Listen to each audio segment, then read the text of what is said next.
You are standing in the cereal aisle of a grocery store at 7:43 on a Wednesday morning, comparing the unit price of 2 boxes of oatmeal, when your phone buzzes with a wire confirmation for $2.3 million. You look at the notification for 3 seconds. You put the phone back in your pocket. You pick the store brand oatmeal. It is 14 cents cheaper per ounce and tastes identical. This is what 40 looks like when nobody is watching. Not the version people picture. Not the car, not the watch, not the corner office with the city laid out below it like proof of something. Just a person in a grocery store, slightly tired, wearing a jacket from 4 winters ago, doing the math on oatmeal. The $2.3 million will settle into an account by Friday. By Monday it will be working somewhere else. The oatmeal will be gone in 2 weeks. You did not plan to be here.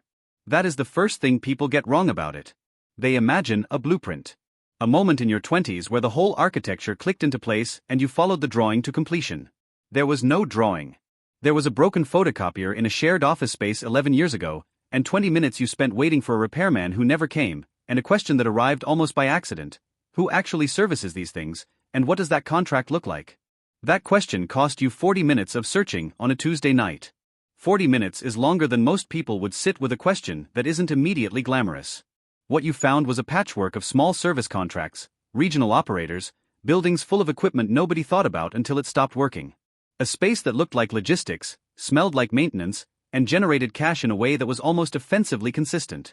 You spent $4,200 on a service route buyout from a man named Gerald who was retiring and wanted out by the end of the month.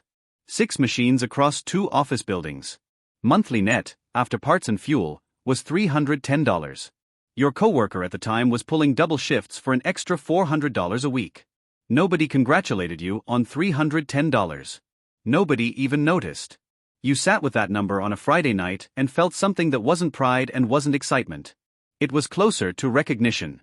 The feeling of seeing a mechanism clearly for the first time, understanding how it moved, understanding that it would keep moving whether you were watching or not. That was the part. That was always the part. The money followed the architecture. It took years before it followed loudly. By 32, you had folded that service route into a small facilities management company. Nothing with a logo anyone would recognize. 3 employees, a cargo van, and contracted relationships with 14 commercial properties across 2 counties. Revenue just over $800,000 that year. Margin thin, operations tight, cash flow so reliable it was almost boring to look at. That was the year you started saying the word boring like it was a compliment. Other people used it as a mild insult. You started hearing it as a signal pointing somewhere worth investigating. Boring meant durable. Boring meant the competition had already moved on to something more interesting, leaving the field quieter than it had any right to be. By 35, you owned a piece of a small industrial laundry operation serving 3 regional hospital networks. Not retail. Not coin-operated. Commercial linen processing for healthcare facilities, the kind of operation that runs 22 hours a day because the need never pauses. You bought in as a minority partner for $190,000 and spent the next 18 months learning every operational inefficiency in the building. By the time you renegotiated your stake, you understood the business at a mechanical level that the original founders had never prioritized. They were growth-focused. You were margin-focused. The distinction turned out to matter more than either of you expected. 40 arrived on a Thursday.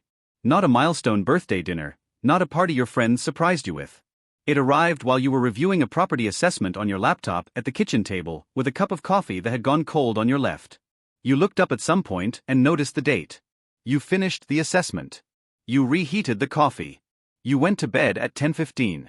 The account balance, if you had checked it that night, would have shown something north of $14 million in liquid holdings, not counting business equity, real property, or the 3 limited partnerships you had entered as a silent investor across the previous 4 years. You did not check it that night. You had already looked at numbers for 4 hours and the assessment had given you enough to think about. This is the version of 40 that nobody makes content about. Because it doesn't perform.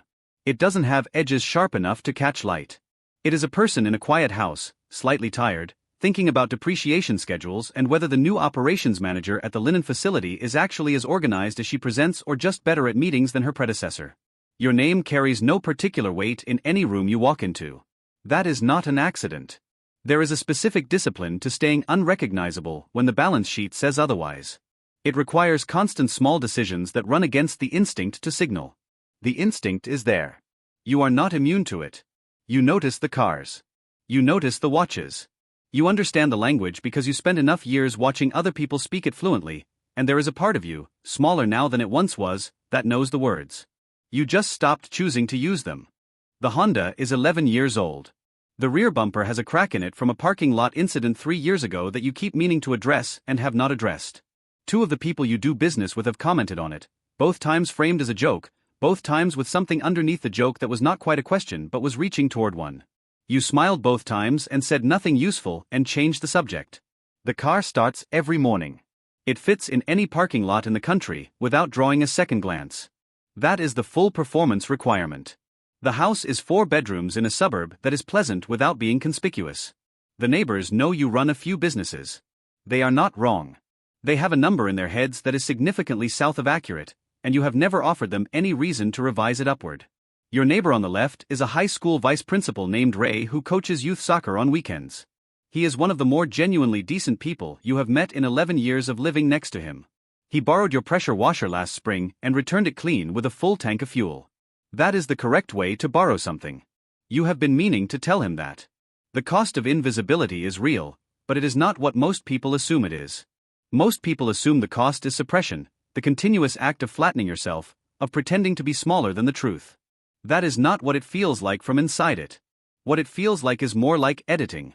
You are always present. You are just selective about which parts of the present you make available to other people. The number is not a secret you carry. It is simply information that belongs to a context most people around you are not operating in, and introducing it uninvited does nothing useful for anyone in the room. What the invisibility actually costs you is something harder to name. It lives in the gap between what you could say and what you choose not to say. It lives in conversations where someone is working through a problem and you can see the full shape of the solution from where you're standing, and you say the useful part and leave the rest out because the rest would shift the temperature of the room in a direction that doesn't serve anyone. There is a woman you went to university with named Diane. She started a small consulting practice 8 years ago, built it carefully, lost 2 major clients in the same quarter 2 years back when one of them was acquired and the other restructured. She called you on a Sunday afternoon, not asking for anything, just talking through the situation the way people do when they need to hear themselves say it out loud to someone who will not panic on their behalf. You listened for 40 minutes. You asked questions that pushed her toward the structural analysis she already had the capacity to do but hadn't organized yet. You did not offer to cover the revenue gap. You did not mention that the number she was stressed about represented less than 3 weeks of passive income from one of your partnerships. You helped her think. She restructured her client acquisition approach over the following 2 months and came out of it with a more durable practice than she had before the crisis. She called to tell you. You were in the driveway when the call came, checking a slow tire. You told her you'd always known she'd work through it. You meant it. That was not a polished thing to say. It was just accurate. The money you did not give her would not have taught her what 2 months of working through it taught her. Capital deposited into a problem that isn't fundamentally a capital problem doesn't repair the problem. It purchases a delay. You have watched that delay play out enough times to have lost the impulse to offer it. There is a version of this that sounds cold when you describe it. You are aware of that. The calculation underneath the restraint can look from the outside like indifference wearing the mask of wisdom. You have sat with that possibility long enough to take it seriously. What you keep arriving at is the distinction between removing a difficulty and helping someone develop the capacity to clear it themselves. One leaves them with something that compounds. The other doesn't. The compounding is the whole logic. Every decision across 11 years has run through the same question. Does this build something that grows on its own structure, or does it require constant feeding to stay alive? Businesses that answer the second way are not bad businesses. They are just a different kind of trade than the one you were always making. You were trading present attention for future independence. Every boring asset was a payment into that trade. Every unglamorous contract, every municipal lot, every facilities management route in an unremarkable commercial district was a brick in something that would eventually not need you standing next to it. You are 40 now and you are standing next to it less and less. The week has a shape. Monday you review the summary reports from your operations manager, a methodical woman named Claire who sends 3-paragraph updates at 8 a.m. sharp and has never once buried a problem in optimistic language. Tuesday you have a standing call with the accountant. Wednesday is usually unscheduled, which is where the oatmeal aisle happens. Thursday you work through anything that surfaced during the week. Friday is deliberately light. You have protected Friday for 3 years. This week on Thursday, a developer reached out about a commercial parcel adjacent to one of the properties you hold in a secondary market. He wanted to discuss a potential collaboration. You had a 40-minute call. He was sharp, well-prepared, clearly accustomed to being the most financially sophisticated person in the room. He was not unpleasant. He made his case well. At the end, he said something he clearly meant as a compliment, that you had a surprisingly conservative approach for someone at your stage. You thanked him and told him you'd circle back after reviewing the comps. You have not decided whether the parcel is worth pursuing. What you know is that the word conservative landed differently than he intended it. He meant cautious. You heard durable. The two words are not synonyms. The thing about building something over 11 years in the margins of everyone else's attention is that you develop a different relationship to time than most people in rooms like that. The developer was thinking in terms of this cycle, this market window, this particular configuration of interest rates and zoning approval timelines. Those are real considerations. But they are the weather. You have been building for the climate. There is a version of this story that ends with a revelation. A scene where the quiet accumulation resolves into something visible and the person standing in the hardware store finally steps forward and is recognized for what the numbers say they are. That scene does not exist in this version. What exists instead is a Tuesday morning 3 weeks from now, in a county administrative building with fluorescent lighting and laminate flooring, where you will sit in a room with 11 other people and bid on a decommissioned municipal property that most of those 11 people have shown up to out of mild curiosity rather than serious intent. The property is not remarkable. The location is not exciting. The cash flow potential, to someone paying attention to the right variables, is consistent in a way that the room will not fully appreciate. You will pay what the asset is worth and not more. You will drive home in the Pilot. You will stop for coffee at the same diner you have been stopping at for 6 years. The man behind the counter has been making your order for long enough that he starts it when he sees you pull into the lot.